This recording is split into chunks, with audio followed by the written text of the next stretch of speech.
the divine one, Miss Bette Midler.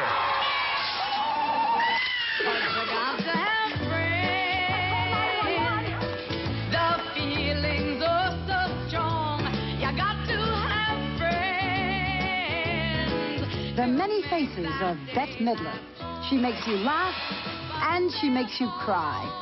She is brassy and bawdy, but she can be vulnerable and sweet.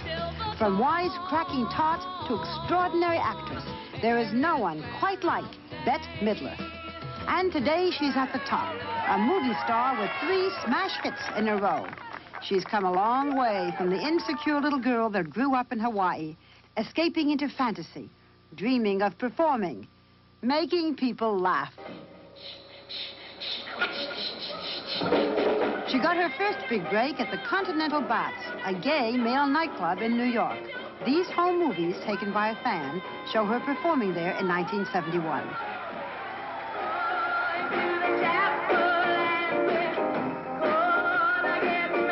It is here that the divine Miss M was born. The Can't-Be Torch Singer's backup pianist in those days was a very unknown Barry Manilow.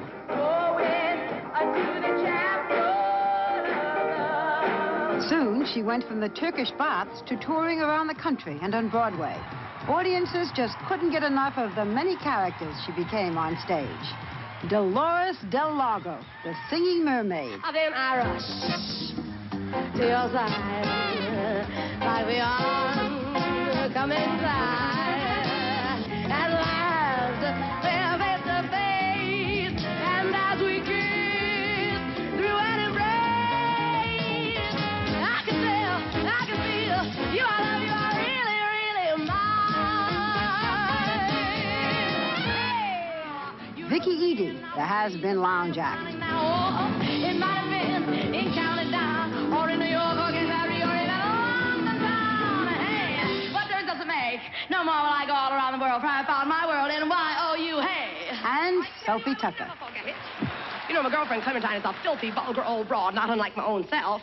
She likes to keep me abreast of all the latest in filthy, rotten jokes and filthy, rotten songs. She won Grammys, an Emmy, and a Tony. But there was still another world to conquer, the movies. Well, it's the first time you ever heard the blues, and you know what I tell them? I tell them the day I was born. And in true Bette Midler fashion, her first time out was breathtaking. She starred in The Rose, the story of a self-destructive rock singer, and she was nominated for an Oscar. But her second movie, Jinxed, was plagued with off-screen fighting, name-calling, and box office disaster. At this time, in the midst of what she described as a nervous breakdown, she met Martin von Hasselberg, a commodities broker and sometime performer by the stage name of Harry Kipper.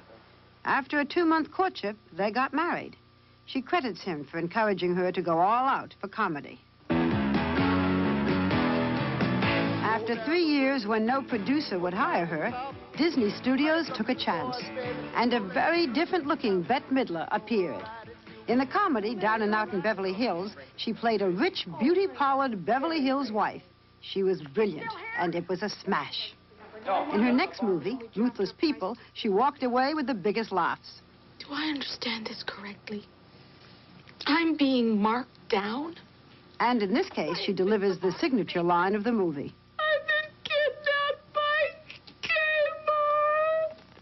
Currently, she's starring in Outrageous Fortune with Shelley Long, and the critics are raving about the comedy duo. Every guy I have ever slept with, and we are way into double digits here, has come back for more. Every single one. The box office has matched the critics' enthusiasm. After a long and bumpy road, Bette Midler seems to have it all. This past November, she gave birth to a little girl that the couple named Sophie. They live in a 1920s Spanish-style home that is very different from what you might expect. On stage, Bette's taste runs tacky and trashy, but in her home, her style is calm and tasteful. Here, you see the many faces and moods of the offstage Bette Midler. She's a collector and loves things that are bright and colorful. She and her husband enjoy cooking, and the kitchen reflects Bette's sense of whimsy, laughter, and flair.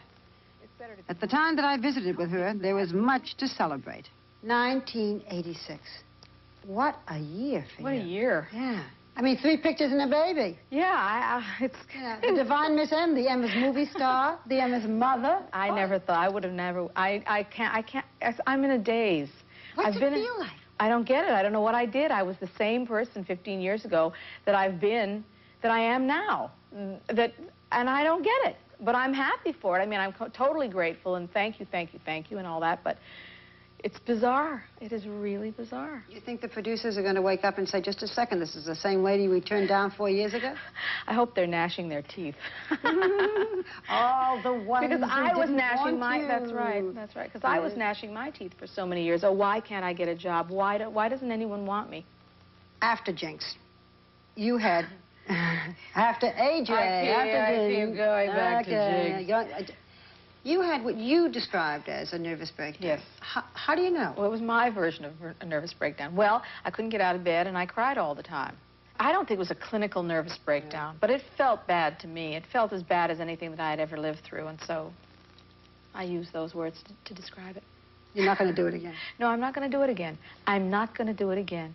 I don't think that will ever, ever happen to me again. I don't care what they say about me. It will never happen to me again. How do you know?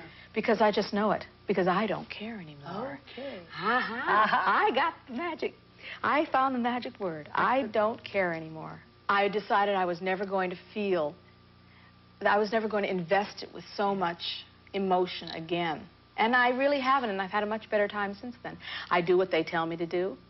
I wear what they tell me to wear.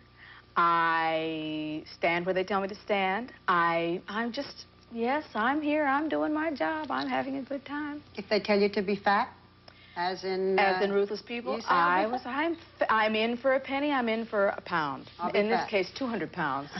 Right. And in Down and Out in Beverly Hills, when they make you 40, the mother of a 20-year-old, you say, look at me. Look at me. I'm 40. I'm the mother of a 20-year-old. Because I really like to work. I like to work. I like to play the characters. I like to get into other people's skins, and because that's what I am. I'm like a blank slate. If I'm not doing that work, then I'm a housefrau. You know, I wash the floors. I wash the dishes.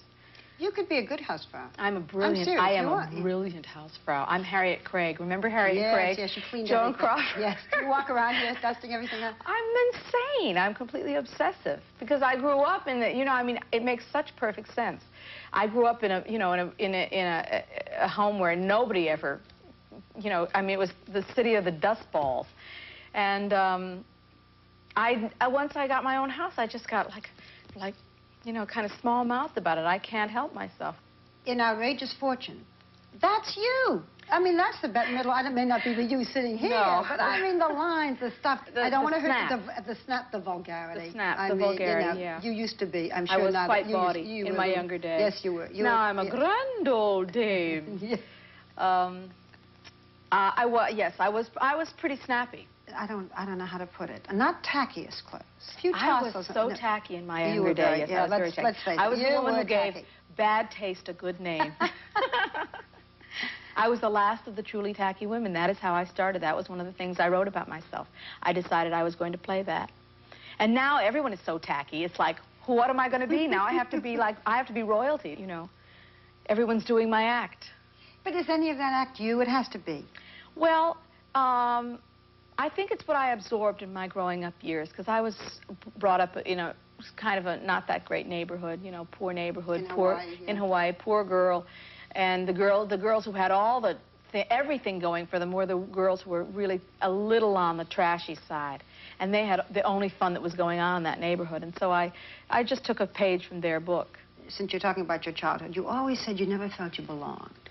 It was an unhappy childhood. You were a white Jewish kid in Hawaii. Yeah, I didn't feel as though I belonged. But, you know, I go back there a lot now, and I really feel as though I do belong. And you know, it's home, and that is peculiar to me. Hawaii is now home. That really is the place that I feel the most at home. Because no one on this side of the world has ever seen that Hawaiian side of me. I've never spoken pidgin in public. They've never seen me in my shower shoes, which we call my shower shoes, you know, my flip-flops, my zoris. You who? You know, when I'm there, all that stuff comes comes bubbling You up. put your slippers on and you do a... I do. I go barefoot and I do all my Hawaiian stuff, my shtick, and that is who I really feel I am. And it's funny because I ran so far away.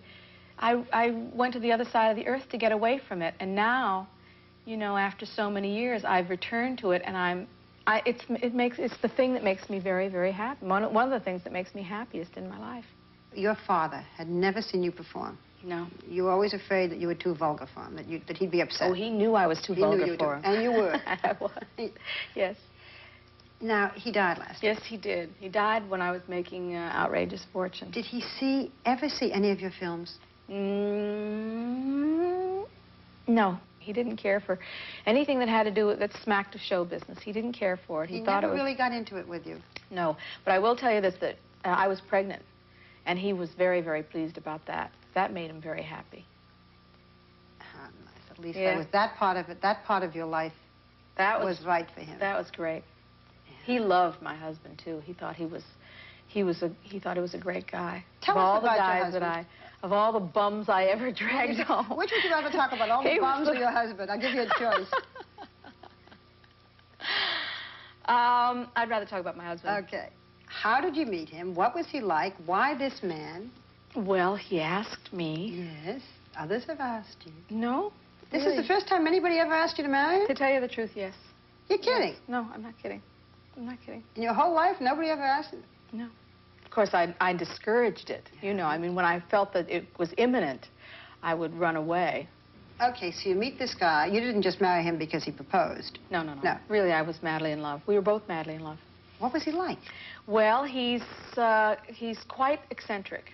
He came to the door on this date. He asked me out, and he came to the door in this suit that had a life of its own. It was this great big yellow suit. It was a yellow plaid suit. He looked like a used car salesman. I mean, but like a caricature of a used car salesman. I didn't remember that that's what he looked like. And I had to go out in public with this suit. And I didn't know what to do. And finally, I just swallowed it, and I said, I'm gonna go, and I'm gonna have a good time and see what this guy's like. And the next day, he called again, and then I went to New York, and he called again, and I said, well, there's something here. There's something here that hasn't been here before, because it started to get very intense. How is he eccentric? Well, he'll shave his head at the drop of a hat. I see. That's I don't eccentric. see it. That's a little eccentric. That's a little weird. Somewhat eccentric. He say good morning and he shaves his head. Yes, or he'll come in having shaved, and you know it's. But I've gotten used to it. He's an odd duck, but You're he's a great. An odd duck. I am a very odd duck. So but I never realized I was an odd duck until I put myself up next to him, and I realized we were cut from exactly the same cloth. You got off to rather an odd start in your marriage. You were married by an Elvis Presley impersonator? Yes. Really? Yes. He was not wearing his pompadour. I see. Was he in sequins at the time? No, but he Tell me. We were looking for a chapel. We drove up and down. You in Las Vegas? The Strip in Las Vegas, yeah. And we finally found the Starlight Chapel. And we didn't know he was an Elvis impersonator. We had a tape with us of Juliet of the Spirits, you know, the Nino Rota score. Da, da da da da da da da da da da da. And we put that on, and we marched down the aisle, the two of us. He was in a sort of a big suit, as he usually was. And I was in a gown that I had bought for someone's premiere. And I had my bouquet, and we marched down the aisle to this music, just the two of us. Yeah. And we wound up in front of this man, and he gave us the ceremony, lovely, lovely ceremony about how the ring is round and it's gold because it never tarnishes like your marriage is going to be. And at the end of the ceremony, which was very lovely, he said, you know, he wanted me to know that he was the foremost Elvis impersonator in town, and that he made records, and this was his single. He gave me his single on the way out the door. Did he do any of it for you? No, he didn't do any of it. Well, but I kept the single. Is it going to be a problem that now everything, your whole career has just zoomed so that's going to mean lots of money, big movie star? He did it for me. He was the one that pushed me in the right direction. I'll talk to anybody. I'll talk to any old body that passes through the, you know, the janitor will be sweeping up, and I'll say, do you think this is a good career move? And And I'll take the janitor's advice very, very seriously. Well, my husband came into my life, and he said to me, I'll never forget this, he said, what do you want to do? Who are you? And I said, well, I think I'm a hysterically funny person. He says, well, why don't you do a comedy? I said, what do you mean do a comedy? He says, do something funny. And that was the turnaround? And that was the turnaround, because suddenly there was a direction. The baby. The baby. Soph. Soph. That's an adorable baby, having just been up there and hugged her. You saw her. And she saw her. She held her. I saw her. She exists. It's there. Yes. Yeah. Yes. In fact, you laid your hands on her, and she got better. Oh, we should tell them what that is. Oh, that sounds so funny. That I sounds know. so funny. She did a little something in her pants. Yes, which she we had did. hoped that she would do. That's Yes, right. she After did. I touched We her, I were do waiting. that for people. Some people put it a different way. Anyway, what's it like for you? I'm having the best time. Can you believe it? I can't believe that she's mine, that she came out of me. I'm flabbergasted. And she smiles like your sister. She smiles. When she smiles, I'm telling you, the whole world smiles. She just lights up a room. It's just brilliant. Brilliant. How are you going to bring this baby up? Very traditionally. No TV. You, Bette Midler with no TV. No TV. Traditionally, I mean like before TV. Lots of books, music lessons, lots of exposure to the classics. Good luck. Classical education. I want to come back in 10 years. I know. She'll probably be a punk rocker. She'll have a pin in her nose. She'll have green hair. I don't know. I'm hoping for the best. Do you sing to Sophie? I sing to her all the time. What do you sing? I sing Going to a Hooky Low. Oh, we're going to a hooky low. And then I make little hula gestures. So she likes that. The I want to collective... play Frank Sinatra and play Ray Charles and play all the, all the greats, the Boswell sisters. So she'll have a good classical pop. Never too young to Never start? too young. Do you ever sing Friends to her? You ever sing? I haven't sung that yet. When she gets a little older. A little older. She gets a little older. Then you'll teach her what that's I'll sing her the songs, but I won't show her the shows. I don't think. Not for a long time. Gee, I hadn't thought of that, Bette. Yeah. What will it be like when she says, that's you? I don't want that to happen. I don't ever want her to say, that's you. I don't want that to happen. So I don't want her to say, appearance that's is my you. mom. That's what you did? I'm sure when she's 7 or 8 or 9 or something, I'm sure she'll be very down her nose about the whole thing. You know how they get. Or maybe that's when they're 13 or 15. 13 or 14. Oh, mother. That's it. Yeah. But I don't think I'm going to show the stuff to her, because I don't want her to come down on me and say, how could you do that? That was so, EU. You know, that kind of thing. I'd like you to finish a sentence for me. Bette Midler is... rich. Nah, not really. But better than I used to be. Bette Midler is bookish,